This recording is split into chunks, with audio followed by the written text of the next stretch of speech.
അകത്തെ നിഷേധിക്കുകയോ അല്ലെങ്കിൽ പുറത്തെ നിഷേധിക്കുകയോ, ഏതെങ്കിലും ഒന്നിനെ നിഷേധിച്ച് ഏതെങ്കിലും ഒന്നിനെ പുൽകുകയോ ചെയ്യുന്ന പക്ഷപാതത്തോടു കൂടിയിട്ടുള്ള ഒരു ശാസ്ത്ര വിവരണമല്ല ഉപനിഷത്ത്. ഉപനിഷത്തിനെ അറിയുന്നവർക്ക് ഇവിടെ നിലനിൽക്കുന്ന പല പൊള്ളയായ ആധ്യാത്മികതയുടെയും തലങ്ങളെ നിരാകരിച്ചുകൊണ്ട് ശുദ്ധമായിരിക്കുന്ന ആധ്യാത്മികതയിലേക്ക് വരാൻ കഴിയും. ശുദ്ധമായിരിക്കുന്ന ആധ്യാത്മികതയിൽ ബാഹ്യപ്രപഞ്ചം നിരസിക്കുന്നില്ല. ബാഹ്യപ്രപഞ്ചത്തിന് അതിൻ്റെ കാരണസത്തയായിരിക്കുന്ന ബ്രഹ്മത്തിൻ്റെ സ്പർശം നൽകിയിട്ട് നാമരൂപങ്ങൾക്ക് അതീതമായിട്ട് ജീവിക്കാവുന്ന ഒരു തലം കാണിച്ചു കൊടുക്കുന്നുണ്ട് ഉപനിഷത്ത്.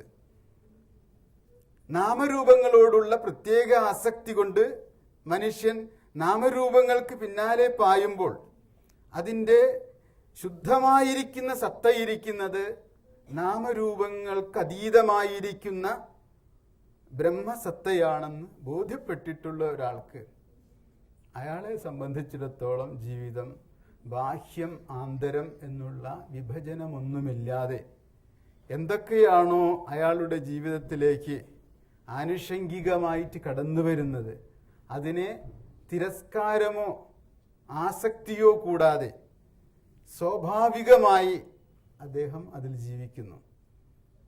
അദ്ദേഹം ആരെയും കാണിക്കാനായിട്ടൊന്നും ചെയ്യില്ല. എന്താണ് പ്രകൃതി ഈ ശരീരത്തിലേക്ക് വെച്ചിട്ടുള്ളത്, ആ പ്രകൃതി അതിൻ്റെ പ്രവർത്തനം നടത്തുമ്പോൾ സാക്ഷി ചൈതന്യമായിട്ട് അദ്ദേഹം ഇരിക്കുന്നു, സാക്ഷി ചൈതന്യമായിട്ട് വർത്തിക്കുന്നു. ഒരു തരത്തിലും ഒന്നിലും ആസക്തിയോ അനാസക്തിയോ ഒന്നും ഉണ്ടാക്കുന്നില്ല. വിപരീതമായിട്ടുള്ളതോ ആനുകൂലമായിട്ടുള്ളതോ ഒന്നും ഉണ്ടാക്കുന്നില്ല.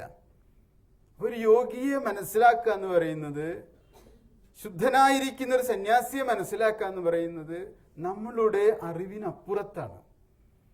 അദ്ദേഹത്തിൻ്റെ ജീവിതത്തെ നമുക്ക് വിലയിരുത്താൻ പോലും കഴിയുകയില്ല. നമ്മളുടെ വിലയിരുത്തലുകളെല്ലാം സാമൂഹികമായിരിക്കുന്ന മാനദണ്ഡങ്ങൾ വെച്ചുകൊണ്ടാണ്. ഒരിക്കൽ ഒരു സെന്റ് മാസ്റ്റർ ഉണ്ട്, ബോക്കുജോ എന്ന് പേരായിട്ട്. ആ സെന്റ് മാസ്റ്ററുടെ അടുത്ത് വന്നിട്ട് ഒരാൾ ചോദിച്ചു, എന്താണ് ധ്യാനം എന്ന്.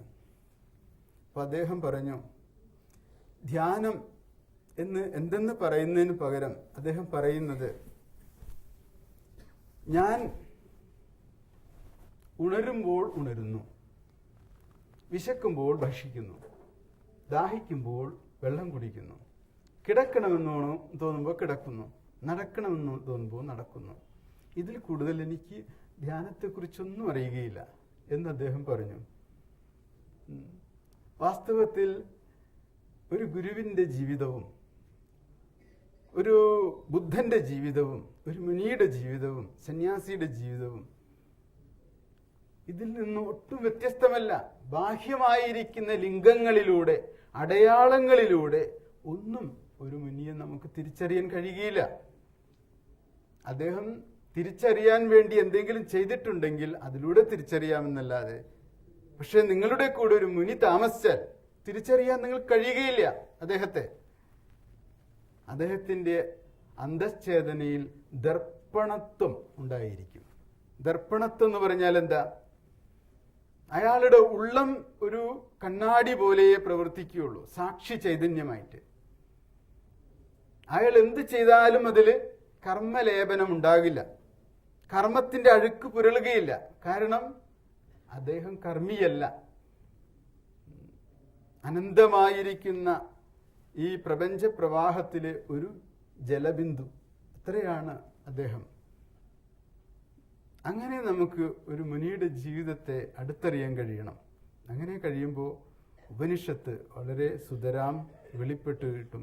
ഉപനിഷത്ത് എന്ന് പറയുന്നത് അങ്ങനെ ഒരു നിഷേധാത്മകമായോ അല്ലെങ്കിൽ ആസക്തിയോട് കൂടിയിട്ടോ ഉള്ള ഒരു ജീവിതത്തെ പരിപോഷിപ്പിക്കുന്നതോ അല്ലെങ്കിൽ പരിപോഷിപ്പിക്കാതിരിക്കുന്നതോ ഒരു തരത്തിലുള്ള നിഷേധ സ്വീകാര്യതകളും ഇല്ലാതെ തത്വം ബോധിപ്പിക്കാനുള്ളതാണ്.